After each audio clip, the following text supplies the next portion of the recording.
ഇന്നത്തെ ടോപ്പിക് നമ്മള് ഡച്ചുകാരാണ്. ഇപ്പൊ യൂറോപ്യന്മാരുടെ വരവ് എന്ന ഭാഗത്ത് നിന്ന് നമ്മൾ പോർച്ചുഗീസുകാരെ കുറിച്ച് എടുത്തു കഴിഞ്ഞു.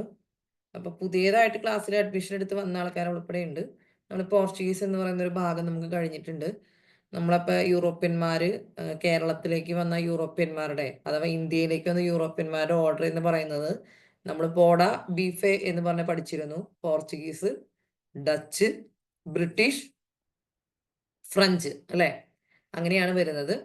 അപ്പൊ അതിൽ നമ്മൾ പോർച്ചുഗീസുകാരുടെ വരവും അവരെങ്ങനെയൊക്കെയാണ് ഇവിടെ ആധിപത്യം സ്ഥാപിക്കാൻ ശ്രമിച്ചതും അവരുടെ ട്രേഡും അവരുടെ സംഭാവനകളെ കുറിച്ചൊക്കെ പഠിച്ചു. അടുത്തായിട്ട് നമ്മൾ ഡച്ചുകാരെയാണ് പഠിക്കുന്നത്. അവരെപ്പോ വന്നു, അവരെന്തിനു വന്നു, അവരോട് എന്തൊക്കെ ചെയ്തു, അവരുടെ സംഭാവനകൾ എന്താണ്, ഇതാണ് നമ്മളിവിടെ പഠിക്കാൻ പോകുന്നത്. എക്സാം പോയിന്റ് ഓഫ് വ്യൂവില് ഏറ്റവും ഇമ്പോർട്ടന്റ് ആയിട്ട് ചോദിക്കുന്ന കുറെ കാര്യങ്ങളാണ് ഇതിനകത്ത് ഉൾപ്പെടുത്തിയിട്ടുള്ളത്. ഓക്കെ, നമുക്ക് ക്ലാസ്സിലോട്ട് പോവാം. ഡച്ചുകാരുടെ ഒരു കപ്പൽ വ്യൂഹമാണ് നമ്മൾ ഇവിടെ പിക്ചറിൽ കാണുന്നത്.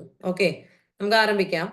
ഡച്ചുകാര് ഇന്ത്യയിൽ വന്ന വർഷം 1595. കുറെ വർഷങ്ങളുടെ കുറച്ച് കളികളാണ് ഇവിടെ. അപ്പൊ ഡച്ചുകാരെന്ന് പറയുന്നത് ഏത് രാജ്യക്കാരാണ്? ഡച്ചുകാരെന്ന് പറഞ്ഞാൽ നെതർലൻഡ്സുകാരാണ്. ഈ ഡച്ചുകാരെ പറയുന്ന പേര് നമ്മൾ കഴിഞ്ഞ ക്ലാസ്സിൽ പഠിച്ചിരുന്നു. എന്താണ് ഡച്ചുകാരെ നമ്മൾ ഇന്ന് വിളിക്കുന്നത്? ഡച്ചുകാരെ നമ്മൾ വിളിക്കുന്നത് എന്തെന്നാ? ലന്തക്കാർ അല്ലെ. ലന്തക്കാർ എന്ന് പറഞ്ഞാൽ അത് ഡച്ചുകാരാണ് അല്ലെ. ലന്തക്കാരാണ് ഡച്ചുകാര്. നമ്മൾ പോർച്ചുഗീസുകാരെ പറയുന്ന പേര് ഓർമ്മയുണ്ടോ? പോർച്ചുഗീസുകാരെ പറയുന്ന പേര്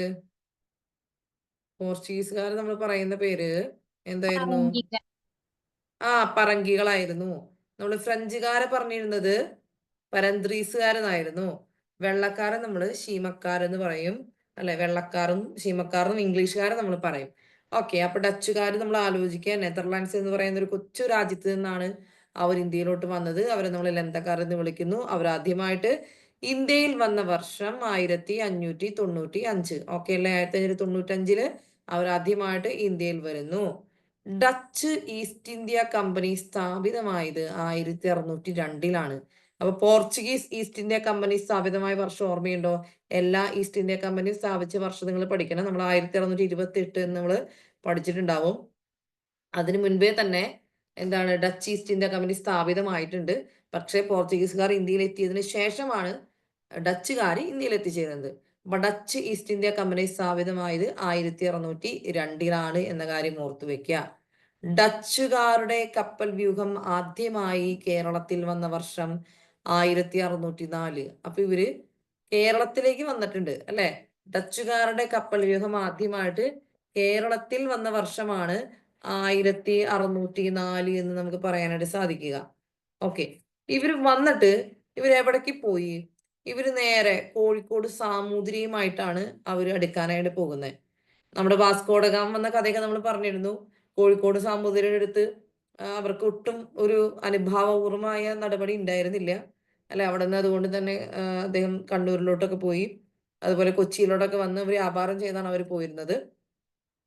അപ്പോ ഡച്ചുകാർ വന്നു കഴിഞ്ഞപ്പോ അവര് നേരെ കോഴിക്കോട് സാമൂതിരിയുമായിട്ട് ഒരു ഉടമ്പടി ഉണ്ടാക്കി. അതാണ് ഇവിടെ പറയുന്നത്. 1604 November 11 Dutch admiral Stephen wander Hogan, ആ പേര് ഇമ്പോർട്ടന്റ് ആണ്, എക്സാമിന് ചോദിച്ചിട്ടുണ്ട്.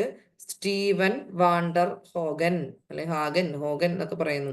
അദ്ദേഹത്തിന്റെ നേതൃത്വത്തിൽ ഡച്ച് ഈസ്റ്റ് ഇന്ത്യ കമ്പനി കോഴിക്കോട്ട് സാമൂതിരിയുമായിട്ട് ഒരു ഉടമ്പടി ഉണ്ടാക്കി. ആരുമായിട്ട്? കോഴിക്കോട്ട് സാമൂതിരിയുമായിട്ട് ഒരു ഉടമ്പടി ഉണ്ടാക്കി. ഇതിന്റെ പ്രത്യേകത ഡച്ചുകാരും ഒരു ഇന്ത്യൻ ഭരണാധികാരിയും തമ്മിൽ ഒപ്പുവെച്ച ആദ്യത്തെ കരാറാണ്. അത് തന്നെയാണ് അതിന്റെ ഇമ്പോർട്ടൻസ്. എന്താണ്? ഡച്ചുകാരും ഒരു ഇന്ത്യൻ ഭരണാധികാരിയുമായി ഒപ്പുവെച്ച ആദ്യത്തെ കരാറ് 1604 നവംബർ 11. അതാരാണ്? ഡച്ച് അഡ്മിറൽ ആയിട്ടുള്ള സ്റ്റീവൻ വാണ്ടർ ഹോഗൻ കോഴിക്കോട് സാമൂതിരിയുമായിട്ടാണ് ചെയ്തത്. ഓക്കെ അല്ലേ. 1604 നവംബർ 11 ഡച്ച് അഡ്മിറൽ ആയിട്ടുള്ള സ്റ്റീവൻ വാണ്ടർ ഹോഗൻ അദ്ദേഹം കോഴിക്കോട് സാമൂതിരിയുമായിട്ട് ഒരു ഉടമ്പടി ഉണ്ടാക്കി. ഡച്ചുകാരും ഒരു ഇന്ത്യൻ ഭരണാധികാരിയും തമ്മിൽ ഒപ്പുവെച്ച ആദ്യ കരാറാണ്. ഓക്കെ, ഇനി 1608 അടുത്തൊരാള് വന്നു. 1608 നമ്മുടെ കോഴിക്കോട് സന്ദർശിക്കണമെന്ന അടുത്ത ആളാണ് അഡ്മിറൽ വെർഹോഫ്. ഈ പുള്ളി എന്ത് ചെയ്തു? 1604 നമ്മുടെ സ്റ്റീവൻ വാണ്ടർ ഹോഗൻ ഉണ്ടാക്കി വെച്ച ഉടമ്പടിയിലെ വ്യവസ്ഥകൾ ആവർത്തിച്ചുകൊണ്ട് ഒരു പുതിയ ഉടമ്പടി ഉണ്ടാക്കി. കണ്ടോ? അപ്പൊ ഇവര് ഉടമ്പടി ഉണ്ടാക്കാന്ന് പറഞ്ഞിട്ടുണ്ടെങ്കിൽ ഇവിടെ നിന്ന് പ്രധാനമായിട്ട് അവർക്ക് ചെയ്യേണ്ടത് അവർക്ക് ഇവിടെ പണ്ടകശാലകൾ സ്ഥാപിക്കണം, അതിനുള്ള സ്ഥലം കിട്ടണം, അവർക്ക് ഇവിടെ നിന്ന് കളക്ട് ചെയ്യുന്ന സ്പൈസസ് ഒക്കെ അവിടെ സൂക്ഷിക്കണം, പിന്നെ അവർക്കത് കൊണ്ടുപോകാനായിട്ടുള്ള അവസരങ്ങൾ ഉണ്ടാവണം. നമ്മുടെ തുറമുഖങ്ങളിലൂടെ അത് കയറ്റി അവരുടെ രാജ്യത്തേക്ക് വ്യാപാരം ചെയ്യാനായിട്ടുള്ള അവസരങ്ങൾ അവർക്ക് ഉണ്ടാവണം. ഇതൊക്കെയാണ് ഈ വ്യാപാരപരമായ കാര്യങ്ങളൊക്കെയാണ് പ്രധാനമായിട്ട് ഉടമ്പടികളിലൂടെ അവർ ഒപ്പുവെച്ച് പോയിരുന്നത്. ഓക്കെ. അപ്പൊ 1604 ഉണ്ടാക്കിയ ഉടമ്പടി ഒന്നുകൂടി പരിഷ്കരിച്ച് അഡ്മിറൽ വെർഹോഫ് ഒരു പുതിയ ഉടമ്പടി ഉണ്ടാക്കി. രണ്ട് കാര്യം ക്ലിയർ ആണോ? രണ്ടുപേരുടെ പേര് ക്ലിയർ ആണോ? സ്റ്റീവൻ വാണ്ടർ ഹോഗൻ മറക്കണ്ട, ചോദിച്ചതാണ്. ഇനി 1619 വന്നു കഴിഞ്ഞപ്പോ ഇവര് നോക്കുമ്പോ ഓൾറെഡി പോർച്ചുഗീസുകാർ അവിടെ ഉണ്ട്, അവര് പോയിട്ടില്ല. പോർച്ചുഗീസുകാര് 1498 വാസ്കോഡഗാമ വന്നിട്ട് അവർ ഏത് വർഷമാണ് ഇന്ത്യയിൽ നിന്ന് പോയത്? അവർ 1961 പോയത്. അവർ പോയില്ല. നമ്മൾ അവരെ ഒരു ഓപ്പറേഷനിലൂടെ അവരെ പുറത്താക്കി അവരുടെ അധീനതയിൽ ഉണ്ടായിരുന്ന ദാമൻ ദിയു അല്ലെ ഗോവയൊക്കെ നമ്മൾ പിടിച്ചെടുക്കുകയാണ് ചെയ്തത്. ഓക്കെ. അപ്പൊ ഈ പോർച്ചുഗീസുകാർ എന്തായാലും കേരളത്തിൽ നിന്നൊന്ന് തുരത്തണമെന്ന് ആര് ചിന്തിച്ചു? ഡച്ചുകാർ ചിന്തിച്ചു. ഡച്ചുകാരുടെ വേരുറപ്പിക്കുന്ന സമയത്ത് തന്നെ ഇംഗ്ലീഷുകാരും ഇവിടെ ഈ ഭാഗങ്ങളിലൊക്കെ ഉണ്ട്. അങ്ങനെ ഇംഗ്ലീഷുകാരും ഡച്ചുകാരും കൂടിയിട്ട് ഒരുമിച്ച് ചേർന്ന് ഈ ഇന്ത്യൻ സമുദ്രത്തിലെ പോർച്ചുഗീസ് ആധിപത്യത്തിനെതിരെ ഒരു ആക്രമണം നടത്താനായിട്ട് ഒരു കരാർ ഉണ്ടാക്കി. അപ്പൊ ഇന്ത്യൻ സമുദ്രം പോർച്ചുഗീസുകാരുടെ ഒരു അധീനതയിലായിരുന്നു എന്ന് നമ്മൾ പഠിച്ചിരുന്നു. അവർ കാർട്ടസ് എന്ന് പറയുന്ന ഒരു വ്യവസ്ഥ കൊണ്ടുവന്നു. ഈ കാർട്ടസ് എന്ന് പറയുന്ന പാസ് ഉണ്ടെങ്കിൽ മാത്രമാണ് മറ്റു രാജ്യങ്ങളിലെ കപ്പലുകൾക്ക് ഇന്ത്യൻ മഹാസമുദ്രത്തിലൂടെ വ്യാപാരത്തിന് വേണ്ടി പോകാനായിട്ടുള്ള അനുവാദം ഉണ്ടായിരുന്നുള്ളൂ എന്നുള്ള കാര്യങ്ങളൊക്കെ നമ്മൾ പറഞ്ഞു കഴിഞ്ഞതാണ്. ഇവിടെ ആലോചിക്കുക, ഈ പോർച്ചുഗീസുകാരുടെ ഇന്ത്യൻ സമുദ്രത്തിലെ ഈ ഒരു ഡോമിനേഷൻ, ഈ ഒരു ആധിപത്യം അവസാനിപ്പിക്കണം എന്ന ചിന്തയോടുകൂടി ഇംഗ്ലീഷുകാരും ഡച്ചുകാരും കൂടി 1619 ഒന്നിച്ചു. അങ്ങനെ അവര് പോർച്ചുഗീസ് ആധിപത്യത്തിനെതിരെ ഒരു ആക്രമണം നടത്താനായിട്ട് 1619 ഒരു കരാറിൽ ഏർപ്പെട്ടു. ഓക്കെ. ഇനി 1621 അവർ അതിനുവേണ്ടി എന്ത് ചെയ്തു? 1619 കരാറ്. 21 മലബാർ തീരത്തുള്ള പോർച്ചുഗീസ് അധിനിവേശ പ്രദേശങ്ങൾ ഉപരോധിക്കാൻ അവർ ഒരു സംയുക്ത നാവിക സൈന്യത്തെ നിയോഗിച്ചു. ഡച്ചിന്റെയും ഇംഗ്ലീഷിന്റെയും ഒരുമിച്ചുള്ള ഒരു സംയുക്ത നാവിക സൈന്യത്തെ മലബാർ തീരത്ത് അവർ നിയോഗിച്ചു. എന്തിനു വേണ്ടി? പോർച്ചുഗീസ് അധിനിവേശ പ്രദേശങ്ങൾ ഉപരോധിക്കാൻ, പോർച്ചുഗീസുകാരുടെ അവിടേക്കുള്ള കടന്നുവരവിനെ തടയിടാനായിട്ട്. ഓക്കെ. 1621 അതാണ് സംഭവിച്ചത്. ഇനി 1625 അടുത്ത കാര്യം സംഭവിക്കുകയാണ്.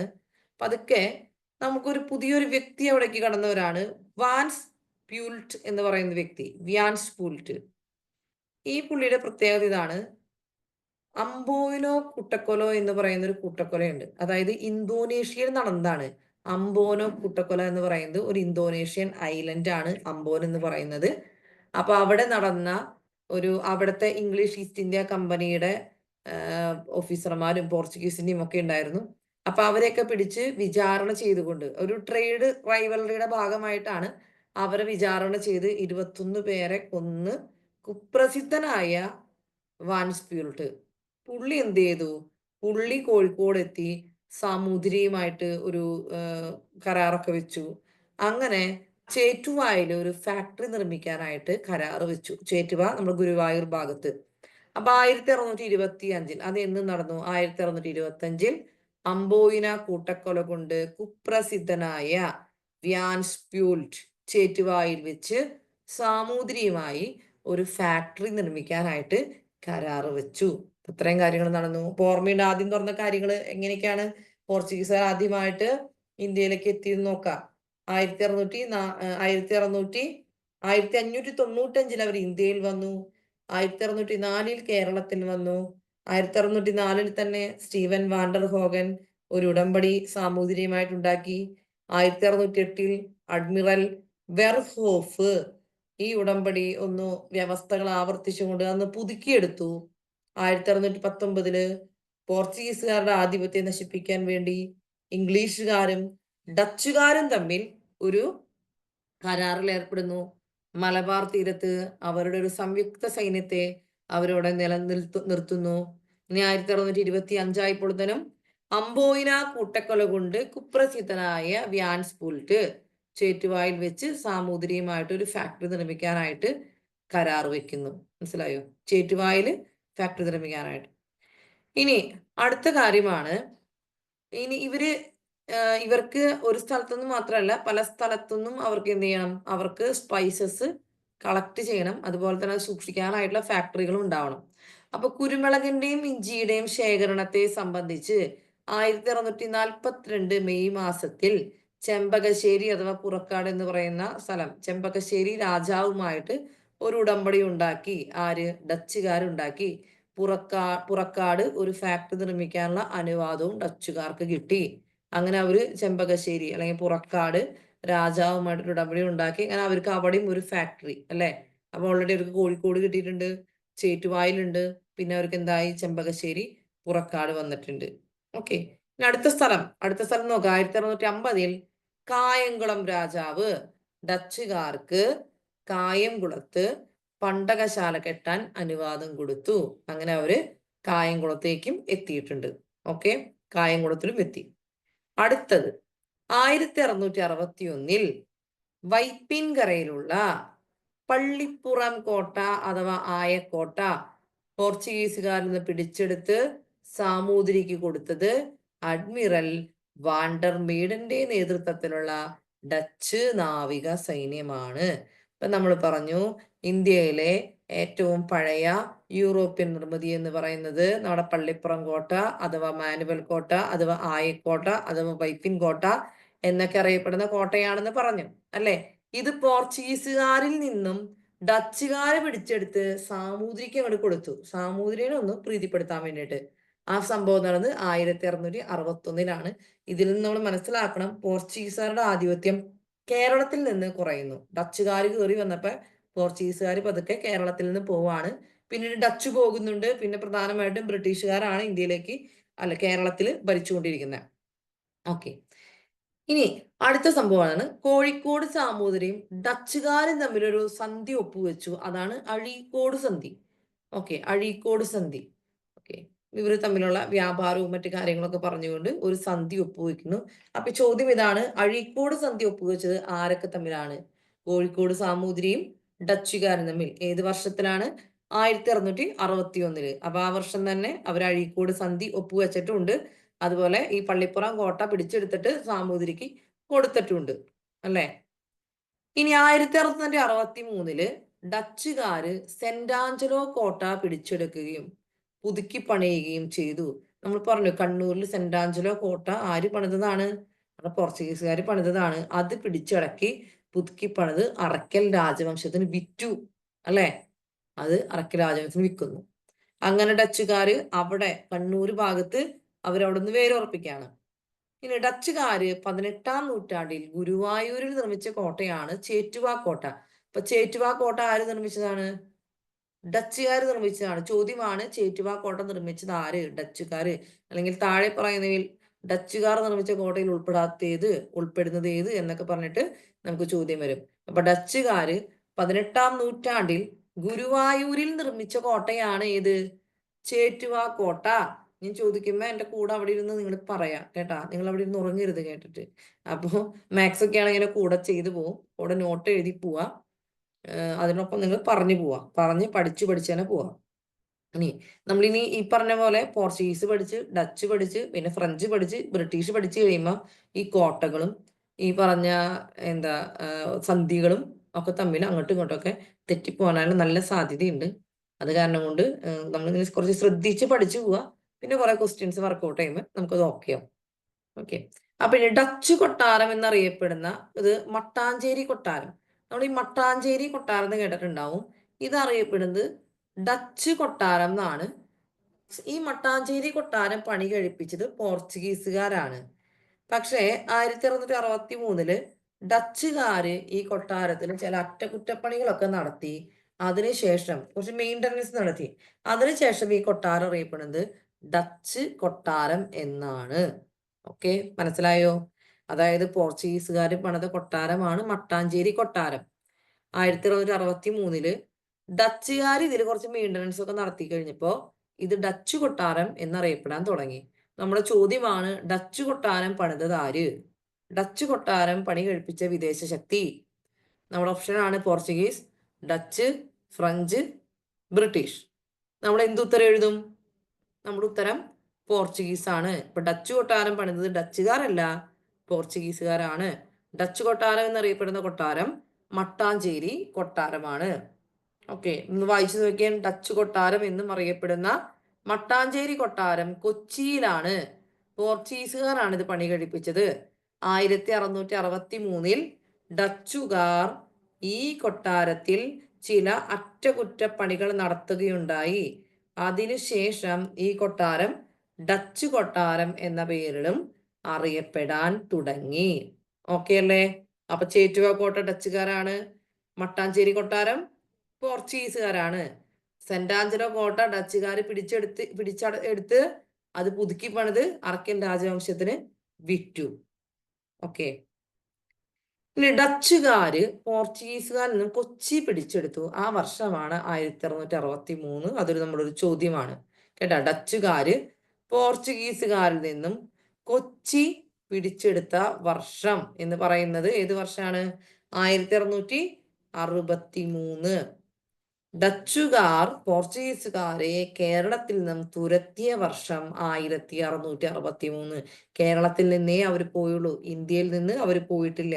63 പോർച്ചുഗീസുകാരിൽ നിന്നും കൊച്ചി പിടിച്ചടക്കി, പോർച്ചുഗീസുകാരെ അവിടുന്ന് തുരത്തി അല്ലെ, ഡച്ചുകാര് പോർച്ചുഗീസുകാരെ തുരത്തി. പിന്നെ പള്ളിപ്പുറം കോട്ടയും പിടിച്ചെടുത്തു, സെന്റ് ആഞ്ചലോ കോട്ടയും പിടിച്ചെടുത്തു. ബ്രിട്ടീഷുകാരായിട്ട് സഖ്യം ചേർന്ന് സംയുക്ത സൈന്യത്തെ മലബാറിൽ നിർത്തുകയും ചെയ്തു. പോർച്ചുഗീസുകാർക്ക് കേരളത്തിൽ നിൽക്കാനായിട്ട് യാതൊരു നിവൃത്തിയുമില്ല. അപ്പൊ അവര് കേരളത്തിലെ പരിപാടികളൊക്കെ പതുക്കെ അവസാനിപ്പിച്ചു. പോർച്ചുഗീസുകാരുടെ ആസ്ഥാനം എന്ന് പറയുന്നത് 1600 അവരുടെ ആസ്ഥാനം അവർ ഓൾറെഡി ഗോവയിലേക്ക് മാറ്റിയിരുന്നു. അപ്പൊ അവരെന്ത് ചെയ്തു? ഒരു ചെല്ലില്ല, അവരങ്ങോട്ടേക്ക് പോയി. ഓക്കെ, ഇനി 1744 കൊച്ചിയിൽ ബോൾഗാട്ടി കൊട്ടാരം നിർമ്മിച്ചത് ഡച്ചുകാർ. നമ്മുടെ ബോൾഗാട്ടി പാലസ് നിർമ്മിച്ചത് ആരാ? ഡച്ചുകാരാണ് അല്ലേ. നമ്മുടെ മട്ടാഞ്ചേരി കൊട്ടാരം നിർമ്മിച്ചത് ആരാ? പോർച്ചുഗീസുകാരാണ്. പക്ഷെ ബോൾഗാട്ടി കൊട്ടാരം നിർമ്മിച്ചത് ഡച്ചുകാരാണ്. ഓർത്ത് വയ്ക്കുക, ശ്രദ്ധിക്കുക. ഇനി പോർച്ചുഗീസുകാരെ 1663 പരാജയപ്പെടുത്തി എന്ന് പറഞ്ഞു. ആ പരാജയപ്പെടുത്തിയ ഡച്ച് അഡ്മിറൽ ആണ് അഡ്മിറൽ വാൻ ഗോയുൻസ്. ഇപ്പൊ പോർച്ചുഗീസുകാരെ പരാജയപ്പെടുത്തിയ ഡച്ച് അഡ്മിറൽ ആണ് അഡ്മിറൽ വാൻ ഗോയുൻസ്. ഇപ്പൊ കുറച്ച് അഡ്മിറൽമാരുടെ പേര് നമ്മൾ പഠിച്ചു. ഒന്ന് റിവൈൻഡ് ചെയ്ത് നോക്കാം. ആദ്യം നമ്മൾ പറഞ്ഞത് 1604 സാമൂതിരിയുമായിട്ട് ഉടമ്പടി ഉണ്ടാക്കിയ സ്റ്റീവൻ വാൻഡർ ഹോഗൻ. രണ്ടാമത് നമ്മൾ പറഞ്ഞ വ്യക്തിയെ ഓർമ്മയുണ്ടോ? ഈ അഡ്മിറൽ വെർഹോഫ് 1608 എന്ത് ചെയ്തു? 1608 അദ്ദേഹം 1604 ഉടമ്പടി ഒന്ന് പരിഷ്കരിച്ചെടുത്തു. ഓക്കെ, നമ്മൾ വേറൊരാളെ കൂടി പറഞ്ഞില്ലേ? വേറൊരു അഡ്മിറലും കൂടി നമ്മൾ പറഞ്ഞല്ലോ, വാണ്ടർ മീഡൻ അല്ലെ. പള്ളിപ്പുറം കോട്ട പിടിച്ചെടുത്ത് അല്ലെ, പള്ളിപ്പുറം കോട്ട പിടിച്ചെടുത്ത് അത് സാമൂതിരിക്ക് കൊടുത്ത് അഡ്മിറൽ വാണ്ടർ മീഡൻ.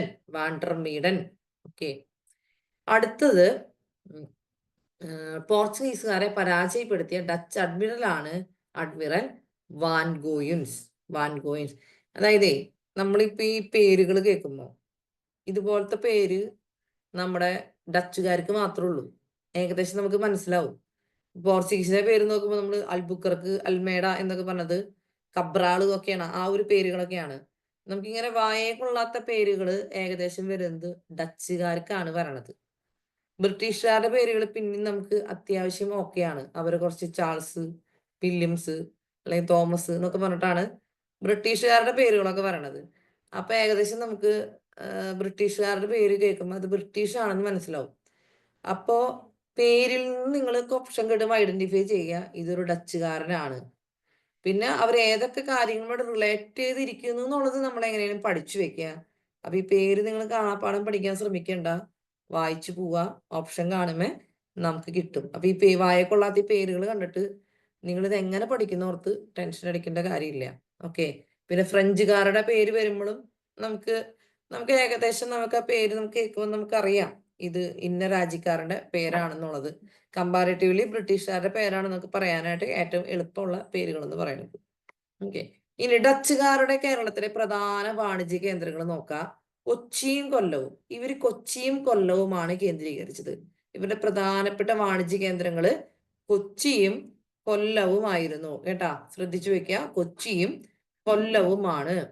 ഈ ഡച്ചുകാര് അധികാര കേന്ദ്രം സ്ഥാപിച്ച കന്യാകുമാരിയിലെ പ്രധാനപ്പെട്ട പ്രദേശമാണ് കുളച്ചൽ.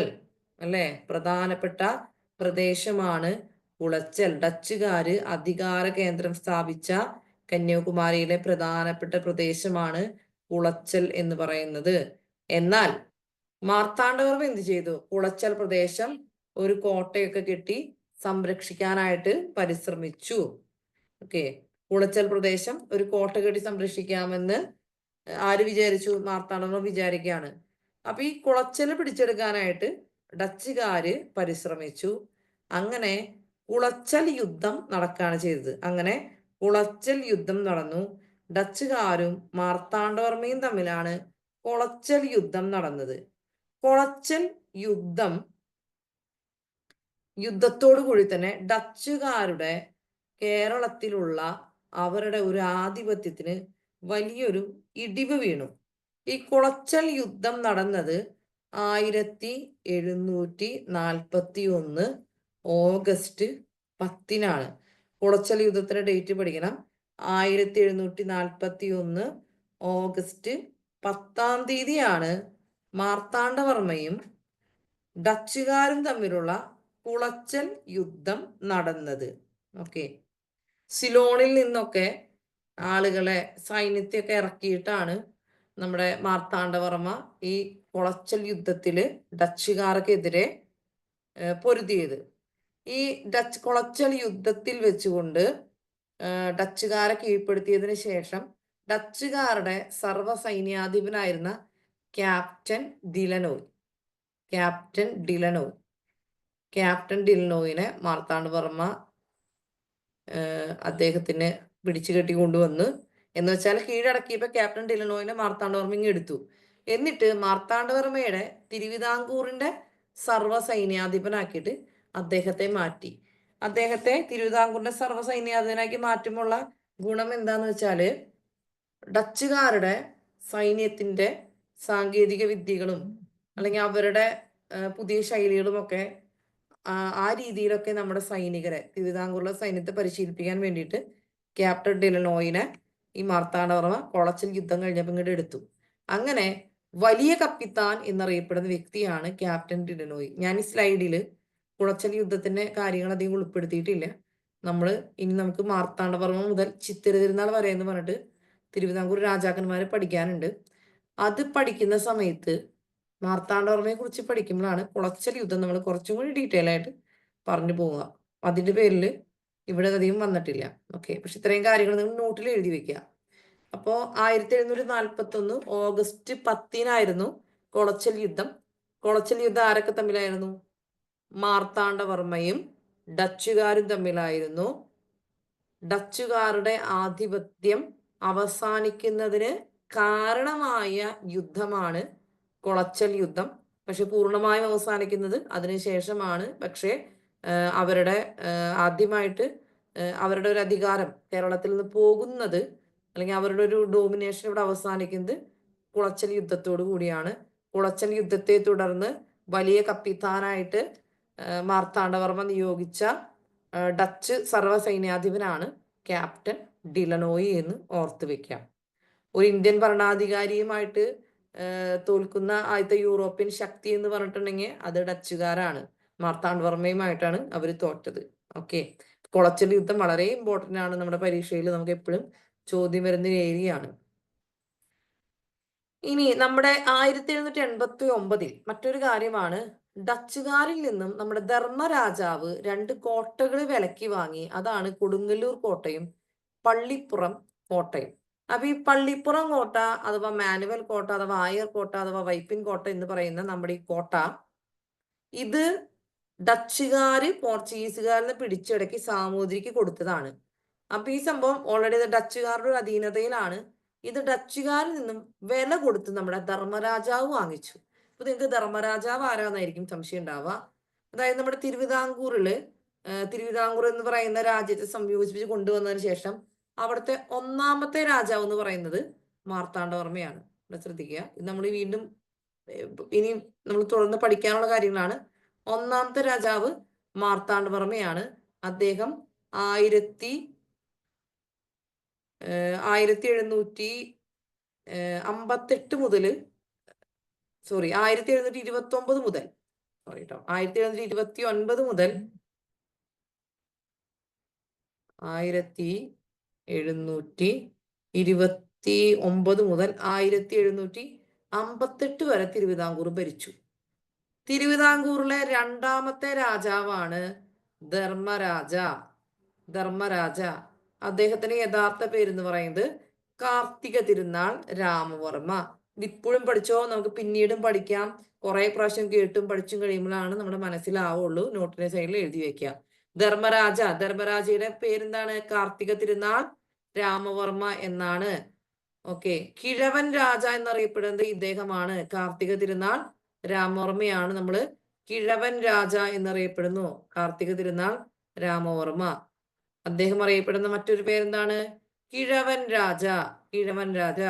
ഇനി ഏറ്റവും കൂടുതൽ കാലം തിരുവിതാംകൂർ ഭരിച്ച രാജാവ് ആരാണെന്ന് ചോദിച്ചാൽ, ഏറ്റവും കൂടുതൽ കാലം ഭരിച്ച തിരുവിതാംകൂർ രാജാവ് ആരാണെന്ന് ചോദിച്ചാൽ അത് ധർമ്മരാജയാണ്. ഓക്കെ, അപ്പൊ മാർത്താണ്ഡവർമ്മയുടെ കാലശേഷം ഡച്ചുകാരിൽ നിന്നും ഇത് വിലക്ക് വാങ്ങിയ കോട്ടകളാണ് കൊടുങ്ങല്ലൂർ കോട്ടയും പള്ളിപ്പുറം കോട്ടയും. ഓക്കെ, ഡച്ചുകാരുടെ ആധിപത്യം ഞാൻ പറഞ്ഞു പൂർണ്ണമായിട്ട് നശിച്ചിട്ടില്ല. അവര് പ്രധാനപ്പെട്ട ആധിപത്യങ്ങളാണ് നശിച്ചിട്ടുള്ളത്. അപ്പൊ ഈ സംഭവം ഈ കൊടുങ്ങല്ലൂർ കോട്ടയും പള്ളിപ്പുറം കോട്ടയും ഡച്ചുകാരിൽ നിന്നും ധർമ്മരാജാവ് വിലക്ക് വാങ്ങി. ഇപ്പൊ ധർമ്മരാജാവ് ആരാന്ന് മനസ്സിലായല്ലോ. ധർമ്മരാജാവ് തിരുവിതാംകൂർ ഭരിച്ച രണ്ടാമത്തെ രാജാവാണ്. മാർത്താണ്ഡവർമ്മയാണ് പല നാട്ടുരാജ്യങ്ങളായിട്ട് കിടന്നിരുന്ന തിരുവിതാംകൂറിനെ ഒന്നിച്ച് ഒരു വലിയ നാട്ടുരാജ്യമായിട്ട് കൊണ്ടുവന്ന് തിരുവിതാംകൂറാക്കി മാറ്റിയത്. വേണാട് എന്നൊക്കെ പറഞ്ഞ് അറിയപ്പെട്ടിരുന്ന സ്ഥലങ്ങളൊക്കെ കൂട്ടിച്ചേർത്ത് ഒരു തിരുവിതാംകൂറാക്കി മാറ്റുകയും മാർത്താണ്ഡവർമ്മ അവിടുത്തെ ആദ്യത്തെ രാജാവായി തീരുകയും ചെയ്തു. രണ്ടാമത്തെ രാജാവാണ് ധർമ്മരാജ അഥവാ കാർത്തിക തിരുനാൾ രാമവർമ്മ അഥവാ കിഴവൻ രാജ എന്നറിയപ്പെടുന്ന രാജാവ്. ഏറ്റവും കൂടുതൽ കാലം തിരുവിതാംകൂർ ഭരിച്ച രാജാവാണ് ധർമ്മരാജാവ് അഥവാ കാർത്തിക തിരുനാൾ രാമവർമ്മ അഥവാ കിഴവൻ രാജ. ഇദ്ദേഹം ഡച്ചുകാരിൽ നിന്നും 1789 കൊടുങ്ങല്ലൂർ കോട്ടയും പള്ളിപ്പുറം കോട്ടയും വില കൊടുത്ത് വാങ്ങി. ഇത്രയും കാര്യങ്ങൾ ക്ലിയർ ആണോ? അത് കൺഫ്യൂഷൻ ആയോ? ഇത്രയും കാര്യങ്ങൾ ക്ലിയർ ആയാ? ഒന്ന് മറുപടി പറയാമോ? ഒന്ന് കമന്റ് ചെയ്തേ. നിങ്ങൾ അവിടെ ഇരുന്ന് ഉറങ്ങിപ്പോയോ? അത് ശ്രദ്ധിക്കാതെ പോയോ?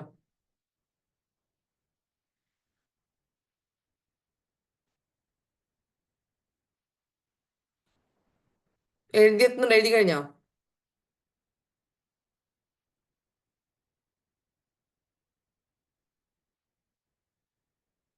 ഓക്കെ, ക്ലിയർ ആണെന്ന് കുറച്ച് പേര് പറയുന്നു. Okay, thank you. നിങ്ങളുടെ ഭാഗത്ത് ഇടയ്ക്കൊക്കെ ഒരു റെസ്പോൺസ് പറഞ്ഞു കേട്ടാ.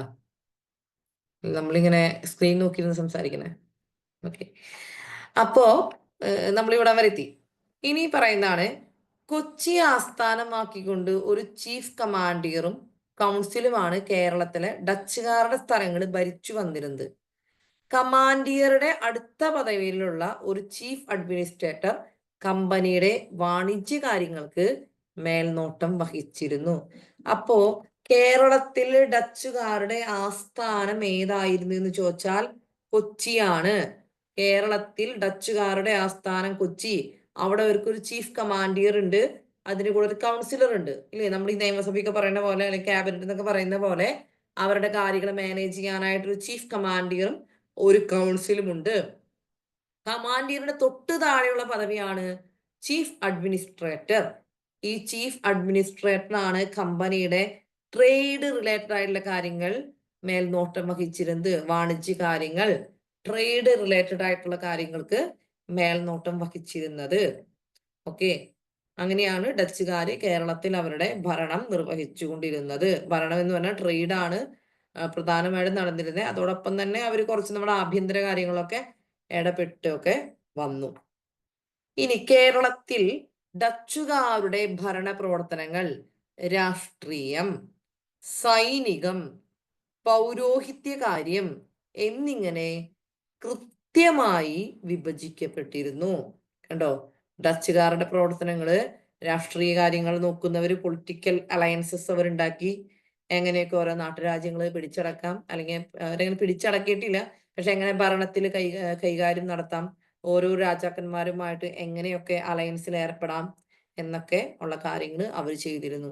സൈനികപരമായ കാര്യങ്ങള്, യുദ്ധങ്ങളുമായിട്ട് ഉള്ള കാര്യങ്ങള്, അല്ലെങ്കിൽ ഏതെങ്കിലുമൊക്കെ രാജാക്കന്മാരുമായിട്ട് സഖ്യം ചേർന്ന് മറ്റൊരു രാജ്യത്തിനെതിരെ നാട്ടുരാജ്യത്തിനെതിരെ യുദ്ധം ചെയ്യേണ്ട കാര്യങ്ങള്, സൈനികമായ കാര്യങ്ങൾ ഒരു കൂട്ടർ നോക്കി. പൗരോഹിത്യ കാര്യം, ഈ ബ്രിട്ടീഷുകാർ അല്ലെങ്കിൽ നമ്മുടെ യൂറോപ്യൻസ് ഇവിടെ വരുമ്പോഴൊക്കെ അവരുടെ കൂടെ ധാരാളം മിഷണറിമാര് നമ്മുടെ കേരളത്തിൽ എത്തിച്ചേർന്നിട്ടുണ്ട്.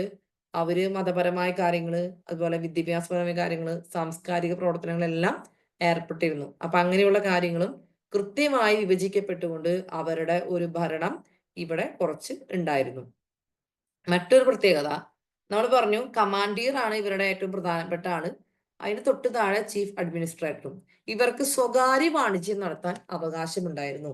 ദാറ്റ് മീൻസ് അവരുടെ അല്ലെങ്കിൽ ഡച്ച് ഈസ്റ്റ് ഇന്ത്യ കമ്പനിയുടെ അല്ലാതെ തന്നെ സ്വകാര്യമായിട്ട് അവർക്ക് ആ കമ്പനിയുടെ പേരിലല്ലാതെ മറ്റുള്ളവരുമായിട്ടോ ഒക്കെ പ്രൈവറ്റ് ആയിട്ട് അവർക്ക് ട്രേഡൊക്കെ നടത്താനായിട്ടുള്ള അവകാശം ഉണ്ടായിരുന്നു. ഓക്കെ. ഇനി ഡച്ച് സൈനികരുടെ എണ്ണം സാധാരണ കാലങ്ങളിൽ 2000-ൽ കവിഞ്ഞിരുന്നില്ല. അല്ലാത്ത സമയങ്ങളിൽ അല്ലെങ്കിൽ ഒരു യുദ്ധം വരുന്ന സമയത്ത് നാട്ടുരാജ്യങ്ങളുമായിട്ടൊക്കെ യുദ്ധമുണ്ടെങ്കിൽ അവർ കൂടുതൽ സൈനികരെ എത്തിച്ചിരുന്നു, അല്ലെങ്കിൽ കൂടുതൽ സൈനികരെ അവരവിടെ അവരത് ട്രെയിനിങ് കൊടുത്ത് എടുത്തിരുന്നു എന്നാണ് പറയുന്നത്. ഓക്കെ, ഇത്രയും കാര്യങ്ങൾ ക്ലിയർ ആണോ? ഇനി ഡച്ച് കമ്പനിക്ക് വാണിജ്യ കാര്യങ്ങളിൽ കയറ്റുമതിക്കും ഇറക്കുമതിക്കും വെവ്വേറെ മണ്ഡലങ്ങൾ ഉണ്ടായിരുന്നു. വെവ്വേറെ കയറ്റുമതിക്കും ഇറക്കുമതിക്കും എന്ന് വെച്ചാല് അവരുടെയൊക്കെ കാര്യങ്ങൾ മാനേജ് ചെയ്യാൻ വേണ്ടിയിട്ട് 2 കാറ്റഗറി സംവിധാനങ്ങൾ അവിടെ ഉണ്ടായിരുന്നാണ് ഉദ്ദേശിക്കുന്നത്. കയറ്റുമതിക്കും ഇറക്കുമതിയൊക്കെ നോക്കാനായിട്ടുള്ള പ്രത്യേക സംവിധാനങ്ങൾ, പ്രത്യേക കോൺസെപ്റ്റ് പോലെ അതിന്റെ ആളുകളൊക്കെ അവർക്കുണ്ടായിരുന്നു.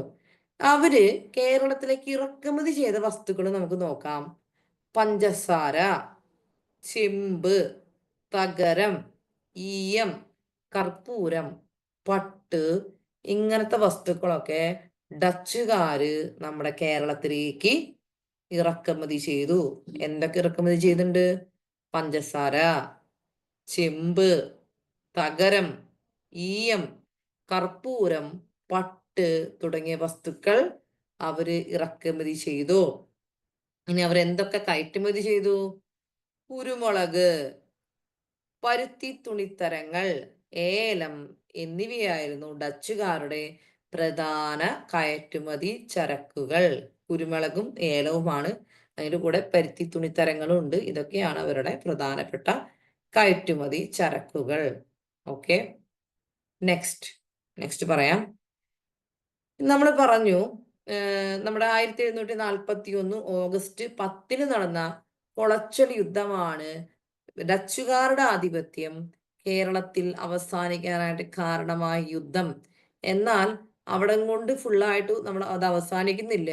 മാവേലിക്കർ ഉടമ്പടി എന്ന് പറഞ്ഞിട്ട് ഒരു ഉടമ്പടി അവിടെ ഒപ്പുവെക്കുന്നുണ്ട്. ഈ മാവേലിക്കർ ഉടമ്പടി ഒപ്പുവെച്ചത് 1753 വളരെ ഇമ്പോർട്ടന്റ് ആണ്, അത് ഓർത്ത് വെക്കേണ്ടതാണ്. ഡച്ച് ഭരണം കേരളത്തിൽ അവസാനിക്കാൻ കാരണമായ ഉടമ്പടി മാവേലിക്കര ഉടമ്പടി. ഇത് ആരൊക്കെ തമ്മിൽ ഒപ്പുവെച്ചു എന്ന് ചോദിച്ചാൽ മാർത്താണ്ഡവർമ്മയും ഡച്ചുകാരും തമ്മിൽ ഒപ്പുവെച്ച ഉടമ്പടിയാണ് മാവേലിക്കര ഉടമ്പടി. ഇനി തിരുവിതാംകൂറിന്റെ ആഭ്യന്തര കാര്യത്തിൽ ഡച്ചുകാർ ഇടപെടരുത് എന്നും തിരുവിതാംകൂർ മറ്റു രാജ്യങ്ങളുമായി യുദ്ധത്തിന് പോയാൽ ഡച്ചുകാർ നിഷ്പക്ഷത പാലിക്കുമെന്നും വ്യവസ്ഥ ചെയ്തു. കണ്ടോ, ഇപ്പൊ തിരുവിതാംകൂർ ഒരു രാജ്യത്തെ കീഴടക്കാൻ പോവാണ്. ഇപ്പൊ കായംകുളം രാജാവിനെ ആക്രമിക്കാൻ പോവാണ്. ഉടനെ ഡച്ചുകാർ പോയിട്ട് കായംകുളം രാജാവിന്റെ കൂടെ ചേർന്നിട്ട് തിരുവിതാംകൂറിനെതിരെ പ്രവർത്തിക്കാനായിട്ട് പാടില്ല, തിരുവിതാംകൂറിനെതിരെ യുദ്ധം ചെയ്യാൻ പാടില്ല. ഓക്കെ, ഇനി അവരുടെ ഇടയിൽ തിരുവിതാംകൂറിന്റെ അവിടെ കയറി മധ്യസ്ഥത്തിന് വരികയോ ഇടപെടാൻ വരികയോ ഉപദേശിക്കാൻ പോവുകയോ ഒന്നും ചെയ്യരുത്. നിഷ്പക്ഷത പാലിക്കണം. ഇതാണ് മാവേലിക്കര ഉടമ്പടിയിൽ പറഞ്ഞത്.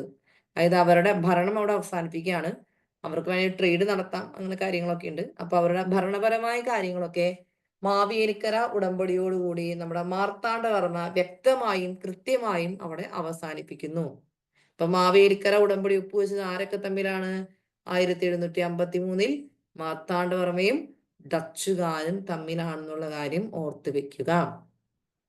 ഇതിനു മുൻപ് ഡച്ചുകാർ ഒപ്പുവെച്ച ഉടമ്പടി സാമൂതിരിയുമായിട്ടായിരുന്നു. ആദ്യത്തെ ഉടമ്പടി ആലോചിക്കുക, 1604 സ്റ്റീവൻ വാണ്ടർ ഹോഗൻ, 1608 അഡ്മിറൽ ബെർഹോഫ്, 1600 തുടക്കത്തിലാണ്. ഇത് 1753, ഏകദേശം 150 വർഷങ്ങളോളം അല്ലെ? നിങ്ങൾ ആലോചിച്ച അങ്ങനെയല്ല വരുന്നേ, ഏകദേശം 150 വർഷങ്ങൾക്ക് മേലെ കഴിഞ്ഞപ്പോഴാണ് മാവേലിക്കര ഉടമ്പടി. അപ്പൊ നോക്കാം നമ്മള്, ഏകദേശം ഒരു 170 വർഷത്തോളം അവരുടെ ആധിപത്യം ഇങ്ങനെ നിൽക്കാണ് കേരളത്തില്. ഈ ഒരു നെതർലൻഡ്സ് എന്ന് പറയുന്ന കൊച്ചു യൂറോപ്യൻ രാജ്യം. നെതർലൻഡ്സ് എവിടെയാന്ന് ഒന്ന് മാപ്പ് എടുത്ത് ഒന്ന് സെർച്ച് ചെയ്ത് നോക്കിക്കോളൂ, എവിടേക്ക് എടുക്കണേന്ന്. ഓക്കെ, നമുക്ക് ഡച്ചുകാരുടെ സംഭാവനകളിലേക്ക് പോവാം. ഡച്ചുകാരുടെ സംഭാവനകൾ. ഒന്ന്, ഉപ്പ് നിർമ്മാണം. ഉപ്പ് നിർമ്മാണം എങ്ങനെ നടത്താം?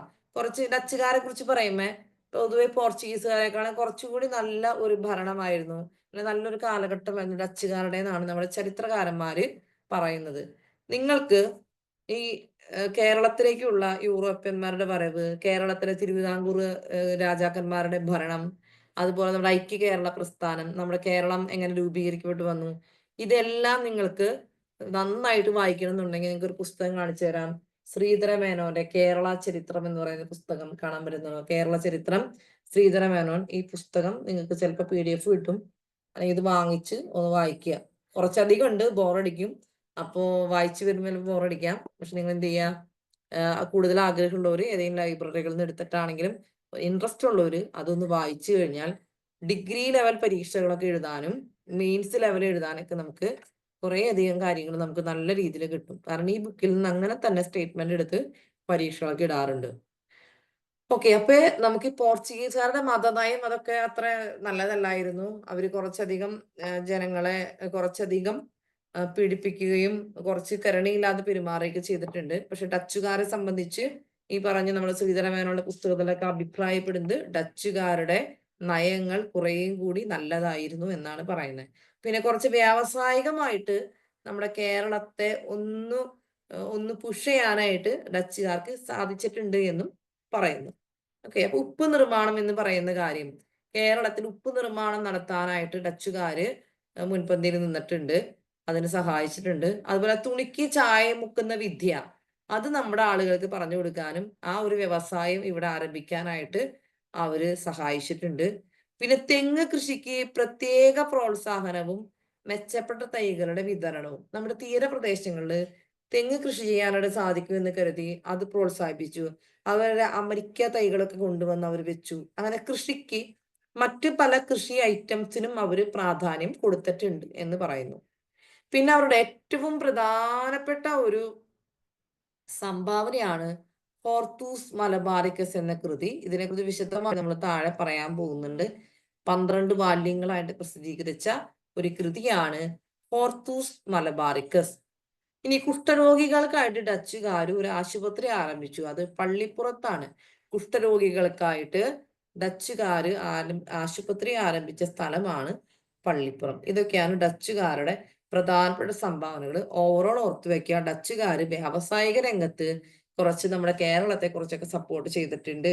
അവർ വ്യാവസായികമായിട്ട് നമ്മളെ കുറച്ചൊന്നും അല്ലെങ്കിൽ ആ ഒരു പാത്തിലേക്ക് നമ്മളെ കൊണ്ടുവരാനായിട്ട് പരിശ്രമിച്ചിട്ടുണ്ട്. നമ്മൾ വളരെ ഇമ്പോർട്ടന്റ് ആയിട്ടുള്ള കാര്യമാണ്. നമുക്ക് ഈ ഡച്ചുകാരുടെ വരവിനെ കുറിച്ച് പറയുമ്പോൾ ഏറ്റവും കൂടുതലായിട്ട് ചോദിക്കുന്ന ചോദ്യങ്ങളിൽ ഒന്നാണ് ഹോർത്തൂസ് മലബാറിക്കസ്. ഓക്കെ, പിന്നെ നമുക്ക് കൊളച്ചൽ യുദ്ധം ഒക്കെ ചോദിക്കാറുണ്ട്. പിന്നെ ഹോർത്തൂസ് മലബാറിക്കസ് ഒക്കെയാണ് നമുക്ക് പ്രധാനമായിട്ടും വരാറുള്ളത്. ഇപ്പൊ ഹോർത്തൂസ് മലബാറിക്കസിനെ കുറിച്ച് കുറച്ചധികം കാര്യങ്ങൾ നമുക്ക് പഠിക്കാനുണ്ട്. നമുക്ക് പഠിക്കാം. ഡച്ചുകാരുടെ ഏറ്റവും വലിയ സംഭാവന എന്ന് പറഞ്ഞാൽ ഹോർത്തൂസ് മലബാറിക്കസ് ആണ്.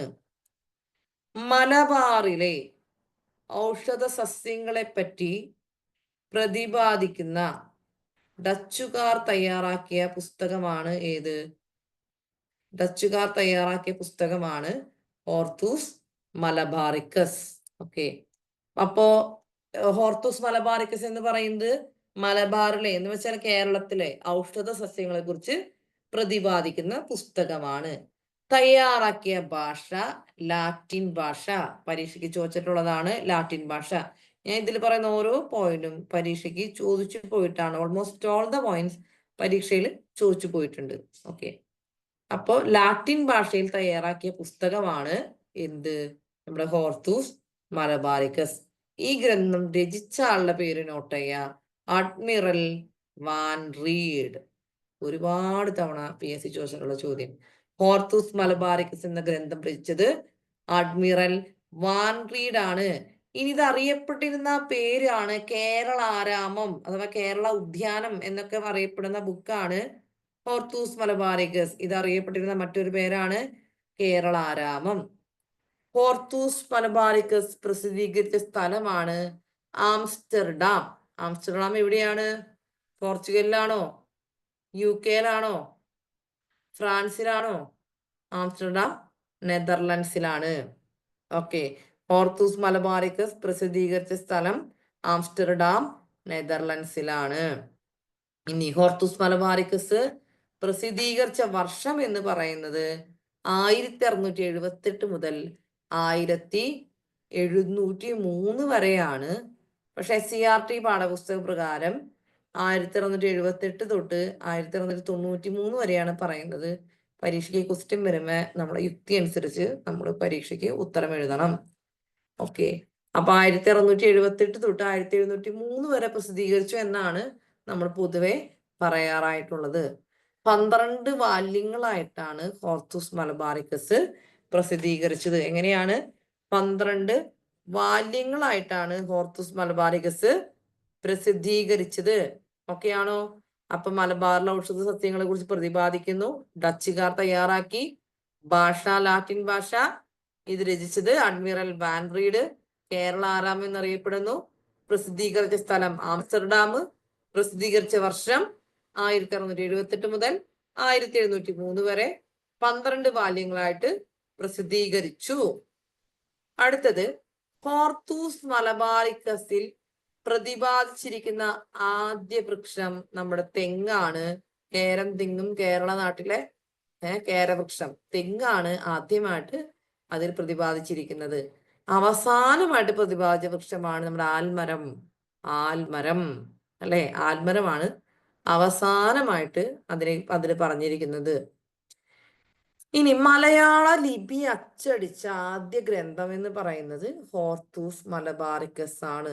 മലയാള ലിപി അച്ചടിച്ച ആദ്യ ഗ്രന്ഥം ഹോർത്തൂസ് മലബാറിക്കസ് ആണെന്ന് ഓർത്തു വെക്കുക. അങ്ങനെ മലയാളത്തിൽ അച്ചടിച്ച ആദ്യത്തെ വാക്കാണ് തെങ്ങ്. തെങ്ങ്. അപ്പൊ ഹോർത്തൂസ് മലബാറിക്കസിൽ പ്രതിപാദിച്ചിരിക്കുന്ന ആദ്യ വൃക്ഷം തെങ്ങാണ്. അതിൽ അച്ചടിച്ച ആദ്യത്തെ വാക്കും തെങ്ങാണ്. ഇനി ഹോർത്തൂസ് മലബാറിക്കസിന്റെ രചനയിൽ സഹായിച്ച മലയാളി വൈദ്യനാണ് ഇട്ടി അച്യുതൻ. അതും പ്രീവിയസ് ക്വസ്റ്റ്യൻ ആണ്. അപ്പൊ ഹോർത്തൂസ് മലബാറിക്കസിന്റെ രചനയിൽ സഹായിച്ച മലയാളി വൈദ്യൻ ആരാണ്? ഇട്ടി അച്യുതൻ. ഇട്ടി അച്യുതൻ. ഇനി അദ്ദേഹത്തിന്റെ സ്മാരകമായ കുരിയാള സ്ഥിതി ചെയ്യുന്നത് കടക്കരപ്പള്ളി ആലപ്പുഴയിലാണ്. കടക്കരപ്പള്ളി ആലപ്പുഴയിലാണ്. അടുത്ത ചോദ്യം, നമുക്ക് സ്റ്റേറ്റ്മെന്റ് ഒക്കെ ചോദിക്കുമ്പോ ഇപ്പൊ സ്റ്റേറ്റ്മെന്റ് ടൈപ്പ് ക്വസ്റ്റ്യൻസ് ആണല്ലോ നമുക്ക് PSC വരുന്നത്.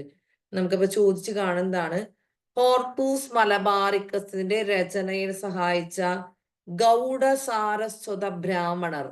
അതായത് 3 ബ്രാഹ്മണരാണ്. അതായത് അവരുടെ ആ ഒരു പ്രൗഢിയൊക്കെ പറയാൻ വേണ്ടി ഉപയോഗിച്ചിരുന്ന വാക്കാണ് ഗൗഡ സാരസ്വത ബ്രാഹ്മണർ. രംഗഭട്ട്, അപ്പുഭട്ട്, വിനായക ഭട്ട്. 3 ഭട്ടുമാരാണ്. ഇങ്ങനെ 3 ബ്രാഹ്മണര് നമ്മുടെ ഹോർത്തൂസ് മലബാറിക്കസിന്റെ രചനയിൽ സഹായിച്ചിട്ടുണ്ട്. ഇട്ടി അച്യുതൻ എന്ന് പറയുന്ന മലയാളി വൈദ്യനും പിന്നെ ഗൗഡ സാരസ്വത ബ്രാഹ്മണനായിട്ടുള്ള രംഗഭട്ട്, അപ്പുഭട്ട്, വിനായക ഭട്ട് എന്നിങ്ങനെ 3 ബ്രാഹ്മണരും ഹോർത്തൂസ് മലബാറിക്കസിന്റെ രചനയിൽ നമ്മുടെ അഡ്മിറൽ വാൻ റീഡിനെ സഹായിച്ചിട്ടുണ്ട്. ഈ രചനയിൽ സഹായിച്ച കാർമൽ പുരോഹിതനാണ് ജോൺ മാത്യൂസ് അഥവാ ഫാദർ മാത്യൂസ്. ഇദ്ദേഹം തന്നെയാണ് ഹോർത്തൂസ് മലബാറിക്കസിലെ ചിത്രങ്ങൾ വരച്ചത്. കണ്ടോ, ചിത്രങ്ങൾ വരച്ചത് ഈ പറഞ്ഞ ജോൺ മാത്യൂസ് ആണ്. മലബാർ ചോദിച്ചിട്ടുള്ള ചോദ്യമാണ്. ഹോർത്തൂസ് മലബാറിക്കസിലെ ചിത്രങ്ങൾ വരയ്ക്കാൻ സഹായിച്ച ഒരു കാർമലൈറ്റ് പുരോഹിതനാണ് ജോൺ മാത്യൂസ്. കണ്ടോ, ഇവിടെ കാർമൽ പുരോഹിതൻ എഴുതിയിട്ടുണ്ട്. ഒരു കാർമലൈറ്റ് പുരോഹിതനാണ് ജോൺ മാത്യൂസ്. ഇനി എത്ര സസ്യങ്ങളെ കുറിച്ച് ഹോർത്തൂസ് മലബാറിക്കസിൽ പറയുന്നുണ്ട്? 742 സസ്യങ്ങളെ കുറിച്ചും അവയുടെ ഔഷധ ഗുണങ്ങളെ കുറിച്ചും ഹോർത്തൂസ് മലബാറിക്കസിൽ വിവരിക്കുന്നുണ്ട്. 794 ചിത്രങ്ങളും ഇതിലുണ്ടായിരുന്നു. അപ്പൊ ഈ ചിത്രങ്ങൾ വരയ്ക്കാനായിട്ട് സഹായിച്ച വ്യക്തിയാണ് ജോൺ മാത്യൂസ് എന്ന് പറയുന്ന കാർമലൈറ്റ് പുരോഹിതൻ. ഓക്കെ, ഇനി ഹോർത്തൂസ് മലബാറിക്കസിന്റെ രചനയിൽ സഹായിച്ച പരിഭാഷകൻ എന്ന് പറയുന്നത് ഇമ്മാനുവൽ കർണീറോ. ഹോർത്തൂസ് മലബാറിക്കസിന്റെ രചനയിൽ സഹായിച്ച പരിഭാഷകനാണ് ഇമ്മാനുവൽ കർണീറോ. ഹോർത്തൂസ് മലബാറിക്കസിന്റെ മലയാളം പതിപ്പ് പ്രസിദ്ധീകരണത്തിന് നേതൃത്വം നൽകിയതാണ് കേരള സർവകലാശാല. ഹോർത്തൂസ് മലബാറിക്കസിന്റെ മലയാളം പതിപ്പ് പ്രസിദ്ധീകരണത്തിന് നേതൃത്വം നൽകിയത് ആരാണ്? കേരള സർവകലാശാലയാണ്. ഇനി ഹോർത്തൂസ് മലബാറിക്കസ് മലയാളത്തിലേക്ക് വിവർത്തനം ചെയ്തത് ആരാണ്? ഒരുപാട് വർഷങ്ങൾക്ക് ഇപ്പുറം KS മണിലാലാണ് ഈ മലയാളത്തിലേക്ക് ഹോർത്തൂസ് മലബാറിക്കസ് വിവർത്തനം ചെയ്ത്. മലയാളത്തിലേക്ക് മാത്രമല്ല, അദ്ദേഹം ഇംഗ്ലീഷിലേക്ക് വിവർത്തനം ചെയ്തിട്ടുണ്ട്. തോന്നുന്നു അത് നോട്ട് ചെയ്ത് മിസ്സായിട്ടുണ്ട്. ഓക്കെ, ഈ KS മണിലാലിന് പത്മശ്രീ ലഭിച്ചു 2020. ഈ പത്മശ്രീ ലഭിച്ചതിന് ശേഷമാണ് തൊട്ടടുത്ത വർഷങ്ങളായിട്ടാണ് അദ്ദേഹം മരിച്ചുപോയി, അദ്ദേഹം നിര്യാതനായി. അപ്പൊ KS മണിലാൽ, അതുകൊണ്ട് തന്നെ KS മണിലാലിന് പത്മശ്രീ ലഭിച്ച വർഷം ഒരു ക്വസ്റ്റ്യൻ ആയിട്ടൊക്കെ വന്നിരുന്നു. അപ്പൊ ആ സമയത്ത് തന്നെ നമ്മുടെ ഈ പറഞ്ഞ ഹോർത്തൂസ് മലബാറിക്കസും ഒരു കറണ്ട് അഫെയറിൽ ഉൾപ്പെട്ട ചോദ്യമായിട്ടൊക്കെ കുറെ കയറി വന്നിരുന്നു. ഇപ്പൊ 2020 KS മണിലാലിന് പത്മശ്രീ ലഭിച്ചത്. നമുക്ക് നോക്കാം എന്തൊക്കെ കാര്യങ്ങളാണ്. ഒന്നുകൂടി ഒന്ന് ആലോചിച്ച് നോക്കിയേ. ഹോർത്തൂസ് മലബാറിക്കസിനെ കുറിച്ച് ഒന്നുകൂടി പറയാ. ഡച്ചുകാരുടെ ഏറ്റവും വലിയ സംഭാവനയാണ്. മലബാറിലെ ഔഷധ സസ്യങ്ങളെ കുറിച്ച് പ്രതിപാദിക്കുന്നു, അല്ലെ? ഭാഷ ലാറ്റിൻ ഭാഷ. ഈ ഗ്രന്ഥം രചിച്ചത് admiral van read. Kerala Aramam എന്നറിയപ്പെടുന്ന ഗ്രന്ഥമാണ്. പ്രസിദ്ധീകരിച്ച സ്ഥലം ആംസ്റ്റർഡാം, നെതർലൻഡ്സ് ആണ്.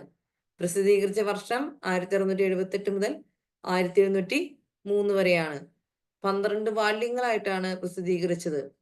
ഇതിൽ പ്രതിപാദിച്ചിരിക്കുന്ന ആദ്യ വൃക്ഷം തെങ്ങാണ്, അവസാന വൃക്ഷം ആലാണ്. അച്ചടിച്ച ആദ്യത്തെ വാക്ക് തെങ്ങാണ്. മലയാള ലിപി അച്ചടിച്ച ആദ്യത്തെ പുസ്തകമാണ് ഹോർത്തൂസ് മലബാറിക്കസ്. ഹോർത്തൂസ് മലബാറിക്കസിന്റെ രചനയിൽ സഹായിച്ച മലയാളി വൈദ്യനാണ് ഇട്ടി അച്യുതൻ. അദ്ദേഹത്തിന്റെ സ്മാരകമായ കുരിയാൾ സ്ഥിതി ചെയ്യുന്നത് കടക്കരപ്പള്ളി, ആലപ്പുഴയിലാണ്. നിങ്ങൾക്ക് ഓർക്കാൻ പറ്റുന്നുണ്ടെങ്കിൽ കൂടെ നിങ്ങൾ പറഞ്ഞു നോക്കാം. ഹോർത്തൂസ് മലബാറിക്കസിന്റെ രചനയിൽ സഹായിച്ച ഗൗഡ സാരസ്വത ബ്രാഹ്മണരാണ് രംഗഭട്ട്, അപ്പുഭട്ട്, വിനായക ഭട്ട് എന്നിവർ. ഇനി ഇതിന്റെ രചനയിൽ സഹായിച്ച കാർമലൈറ്റ് പുരോഹിതനാണ് ജോൺ മാത്യൂസ്. അദ്ദേഹമാണ് ഹോർത്തൂസ് മലബാറിക്കസിലെ ചിത്രങ്ങൾ വരച്ചത്. 742 സസ്യങ്ങളെ കുറിച്ച് അതിൽ വിവരിക്കുന്നു. 794 ചിത്രങ്ങൾ ഉണ്ടായിരുന്നു. ഹോർത്തൂസ് മലബാറിക്കസിന്റെ രചനയിൽ സഹായിച്ച പരിഭാഷകനാണ് ഇമ്മാനുവൽ കർണീറോ. ഇനി ഇതിന്റെ മലയാളം പതിപ്പ് പ്രസിദ്ധീകരണത്തിന് നേതൃത്വം നൽകിയത് കേരള സർവകലാശാലയാണ്. ഹോർത്തൂസ് മലബാറിക്കസ് മലയാളത്തിലേക്ക് വിവർത്തനം ചെയ്ത് KS മണിലാലാണ്. അദ്ദേഹത്തിന് പത്മശ്രീ ലഭിച്ച വർഷമാണ് 2020.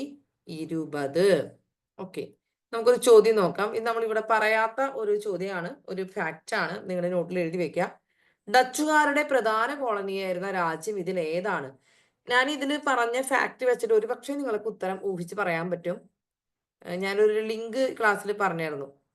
ഒന്ന് ടൈപ്പ് ചെയ്തതിന് ഉത്തരം ഒന്ന് ഗസ് ചെയ്യാമോ? ഒരു കൂട്ടക്കൊലയുമായിട്ട് ബന്ധപ്പെട്ട് പറഞ്ഞിരുന്നു. ആ കൂട്ടക്കൊലയുടെ ഐലൻഡ് ഏത് രാജ്യമാണെന്ന് പറഞ്ഞിരുന്നു. അതായിട്ട് റിലേറ്റ് ചെയ്ത് ഉത്തരം പറയാൻ പറ്റുമോ? ഡച്ചുകാരുടെ പ്രധാന കോളനി രാജ്യം ഏതാണ്? ഇത് പ്രീവിയസ് ഇയർ ക്വസ്റ്റ്യൻ ആണ്.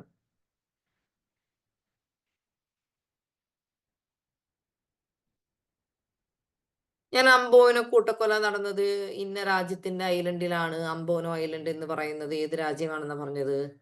21 പേരെ കൊന്ന് അംബോനോ കൂട്ടക്കൊലയിൽ പ്രശസ്തനായിട്ടുള്ള നമ്മുടെ വാൻസ് പ്യൂൾട്ട് വന്ന കാര്യമൊക്കെ പറഞ്ഞു.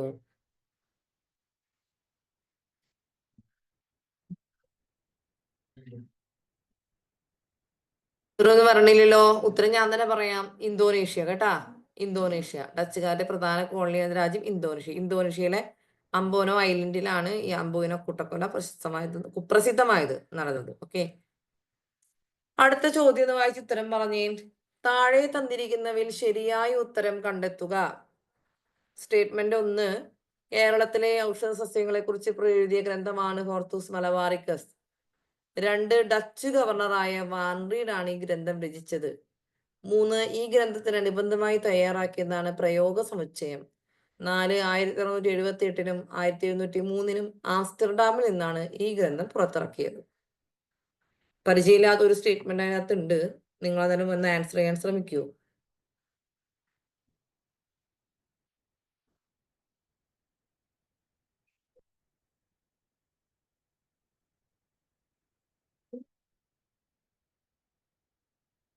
ഓ, ഇന്തോനേഷ്യക്ക് ഇവിടെ പറഞ്ഞിട്ടുണ്ടായിരുന്നു. ഞാൻ എന്തോ ചാറ്റ് കണ്ടില്ലേ. ഓക്കെ, ആൻസർ സി പറഞ്ഞിട്ടുണ്ട്. സി 1, 2, 4 ശരിയാണ്. കേരളത്തിലെ ഔഷധ സസ്യങ്ങളെ കുറിച്ച് എഴുതിയ ഗ്രന്ഥമാണ് ഹോർത്തൂസ് മലബാറിക്കസ്. ശരിയാണ്. ഡച്ച് ഗവർണറായ വാൻഡീനാണ് ഈ ഗ്രന്ഥം രചിച്ചത്. ശരിയാണ്. ഈ ഗ്രന്ഥത്തിന് അനുബന്ധമായി തയ്യാറാക്കുന്ന പ്രയോഗ സമുച്ചയം തെറ്റാണ്. ഇത് വിഷ ചികിത്സയുമായിട്ട് ബന്ധപ്പെട്ട ഒരു പുസ്തകമാണ് കേട്ടോ. ഈ സാധനമൊക്കെ നമ്മൾ കാണുന്നത് എക്സാമിന് ക്വസ്റ്റ്യൻ വന്നപ്പോഴാണ് ഈ സംഭവമൊക്കെ ആദ്യമായിട്ട് കണ്ടത്. അപ്പൊ എനിക്ക് മനസ്സിലായത് ഇത് വിഷ ചികിത്സയുമായി ബന്ധപ്പെട്ട ഒരു പുസ്തകമാണ്. ഇതിന് മുന്നും നമ്മളിത് വായിച്ചൊന്നും പഠിച്ചിട്ടുണ്ടായിരുന്നില്ല. അപ്പൊ ഇങ്ങനെ കുറെ സാധനങ്ങൾ നമുക്ക് പരീക്ഷയ്ക്ക് വരുമ്പോ ഇങ്ങനത്തെ ഒരു എക്സ്ട്രാ 2-3 ഫാക്ട് നമ്മൾ കാണാത്തത് ക്വസ്റ്റ്യനിൽ നമുക്ക് പഠിക്കാൻ പറ്റും. അപ്പൊ ഇനി 1778-നും 1703-നും ഇടയിൽ ആംസ്റ്റർഡാമിൽ നിന്നാണ് ഈ ഗ്രന്ഥം പുറത്തിറക്കിയത്. നമ്മുടെ ആൻസർ വരുന്നത് 1, 2, 4. ഓക്കെ, നമ്മുടെ ഡച്ചുകാരുടെ ഭാഗം നമുക്ക് ക്ലാസ് നമ്മുടെ കഴിഞ്ഞു. നമ്മൾ അടുത്ത പോർഷൻ നമ്മുടെ ഫ്രഞ്ചുകാരായിട്ട് ബന്ധപ്പെട്ടതാണ്.